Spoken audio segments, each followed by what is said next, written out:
c'est l'ensemble des professionnels du secteur qui se sont mobilisés, au premier chef les associations professionnelles, que ce soit les administrateurs judiciaires, les mandataires judiciaires, la RE, la JR, avec des initiatives comme le site SOS Entreprise Coronavirus, qui permettait justement de traduire ces modifications législatives, de les communiquer pour en informer les chefs d'entreprise en temps réel.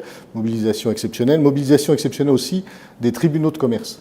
Les tribunaux de commerce se sont extraordinairement vite adaptés à la situation et surtout ont repris un fonctionnement pendant le confinement, aussi bien pour ce qui est de la prévention, les rendez-vous président, mandat ad hoc, conciliation, mais également pour le traitement des difficultés des entreprises avec les procédures de redressement judiciaire. On a sorti quand même pas mal de dossiers, y compris en confinement. On a pu faire des audiences en visio, ce qui n'était pas gagné. Les magistrats du tribunal de commerce se sont mobilisés et donc on a sorti des dossiers en plein confinement. Bilan extrêmement positif de la façon dont tout le monde a réagi et tout le monde a travaillé pendant cette période.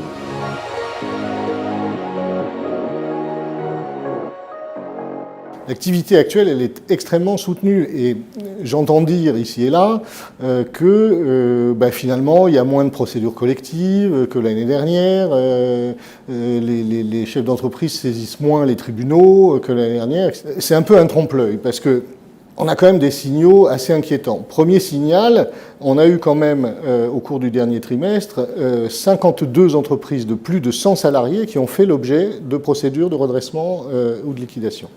Et ça, c'est 15% de plus que ce qu'on a subi à la même époque l'année dernière. Donc là, c'est un signal inquiétant. Deuxième point, les tribunaux de commerce nous disent quand même qu'il y a plus de liquidations sèches. C'est-à-dire les entreprises qui arrivent devant le tribunal, il n'y a pas de solution, on ne peut rien faire à part liquider. Donc deux signaux quand même forts. Au-delà de ça, on traite donc aujourd'hui les ETI sans PGE.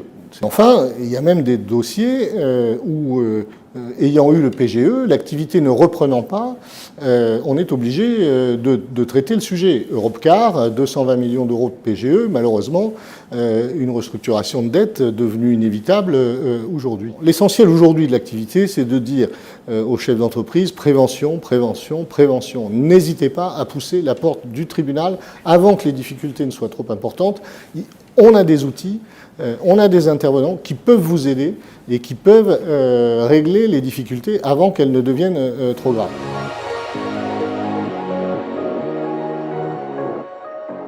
En tout état de cause, ce qui va se passer, c'est qu'on va avoir des dossiers où on va devoir privilégier l'emploi, parce que ça va être ça le leitmotiv et du gouvernement et des tribunaux de commerce.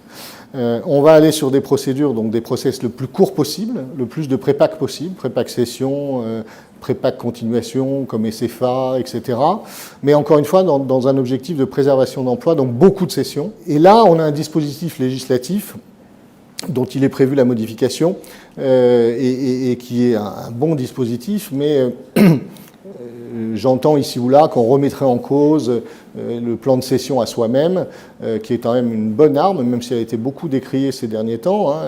On a eu des plans de cession à soi-même dans les dossiers Alinéa, parce que l'actionnaire était le seul à pouvoir le faire, dans le dossier Orchestra, etc. Donc j'entends bien les critiques qui disent c'est pas très moral en fait de dire celui qui a emmené l'entreprise ici, comment il pourrait la reprendre, etc. C'est quand même fondamental parce qu'il y a des dossiers où on n'a pas d'autre solution. Donc ça, c'est un outil important qu'il faut, à mon avis, pérenniser, contrairement à ce que prévoit le gouvernement, c'est dommage. Alors, il ne s'agit pas il n'y a pas une menace sur la suppression de ce dispositif, mais il nous avait permis d'aménager, de rendre plus simple l'accès à ce dispositif pendant le Covid. C'est une disposition qu'il faudrait maintenir au-delà. Donc voilà à peu près l'activité telle qu'on la voit dans les prochaines semaines.